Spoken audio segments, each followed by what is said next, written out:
দুষ্টু কোকিল গানে মিমি চক্রবর্তীর নাকি একটা এক্সট্রিম লেভেলের নুড সিন আছে।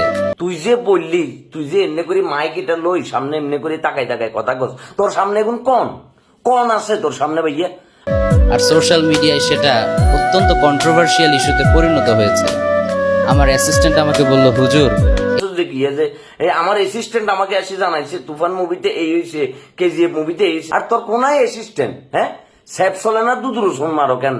হেই, তুই যে টুপি কোত্তা মোত্তা লাগাই মনে কর যে মাইক একটা হাতে লই কানের ভিতরে ইয়ারফোন ফুটাই, তুই যে এনে করে কথা বলছ, তোর সামনে কেউ আসেনি? তোর সামনে তো তোর ক্যামেরাম্যান ছাড়া কেউ থাকবার কথা না। তুই এত ভণ্ডামি কেনে করে রে ভাইয়া? আমরা কোন পাপটা করছি? আমাদেরকে মাফ করি দে ভাইয়া, মাফ করি দে, হয় আমাদেরকে মাফ করি দে, নাহলে তুই নিজে মাফ করি দে। মাফ করি দি, সোজা আপনার দিকে হেঁটা দে ভাইয়া। এই ইস্যুতে কিছু মেসেজ ড্রপ করার জন্য অনেকে আপনাকে রিকোয়েস্ট করেছে। তো অ্যাকচুয়ালি টু বি অনেস্ট, এরা বল ব্রিজের তলে তুমি 30 দিনে ইংরেজি শিক্ষার কোর্স চালু করি, তারপরে এটা শুরু করছে, কথা বুঝছো নি? আমি কিন্তু খুবই ব্যস্ত মানুষ। এরে মন্দিরভূত, হে তুই বলে হুজুর, তুই বলে হুজুর সেজছ, তুই মুভি এখন দেখবে টাইম পাস কখন?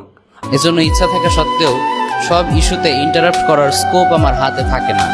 But I think it's a very sensitive and important issue for us. এরা বল ব্রিজের তলে তুমি 30 দিনে ইংরেজি শিক্ষার কোর্স চালু করি, তারপরে এটা শুরু করছে, কথা বুঝছো নি? তোর লজ্জা করে না? মাথার ভিতরে টুপি লাগাই, দাড়ি রাখি, সুন্নতি ব্যাস ধরি, তুই একটা ভণ্ডামি যে বাজারের ভিতরে সারা শুরু করছস, তোর কি ন্যূনতম লজ্জা নাই?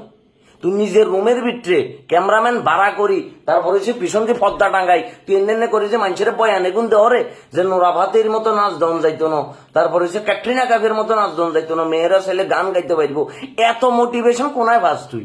রে এ ড্রপ মারানির হুত, তোর দুঃখে কি আমরা কোনায় যাবো এখন? দ্যাটস ওয়াই তোমাদেরকে কিছু মেসেজ ড্রপ করছি।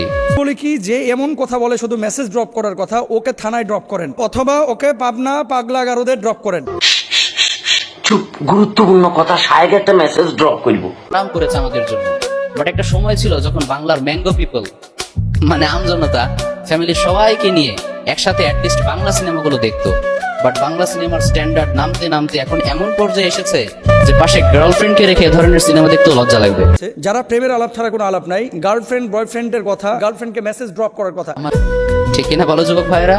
নিজের রুমের ভিতরে ক্যামেরাম্যান ভাড়া করি, তারপরে সে পিছনকে পর্দা টাঙ্গাই, তুই এনে করি যে মানুষের বয়ানে গুন দেওয়ারে। সেন্সর বোর্ডের মেম্বাররা কি যে করে আমার বুঝে আসে না। How can they be so irresponsible?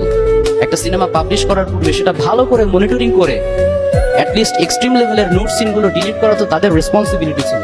তারা তাদের দায়িত্ব ঠিকঠাক পালন করে নাই। এই যে তুই যেগুলো করতেছস যুব সমাজকে মোটিভেট করা তো দূরের কথা, উল্টা যুব সমাজকে খেপাই দিতেছ, তাদের মেজাজ খারাপ হয়ে যাইতেছে। আর তোমাকে সামনে পাইলে ভাইয়া তোমাকে এমন বাটান দিব ভাইয়া, তোমার কিসমিস গোড়া এগুন আছে না, হ্যাঁ, এগুন জামাল গোড়ার লগে ফিসি জুস বানাই তোমার গোড়া তোমারে খাবাই দিব ভাইয়া। কারণ ফলা বাইন তোমারে পছন্দ করা তো দূরের কথা, তোমার উপরে তাদের এত তিক্ত বিরক্ত আছে, হ্যাঁ, তাদের মন মেজাজ এত খারাপ হয়েছে যেটা বলিবার মতো না ভাইয়া। তুই এ ভণ্ডামি এগুন ছাড়।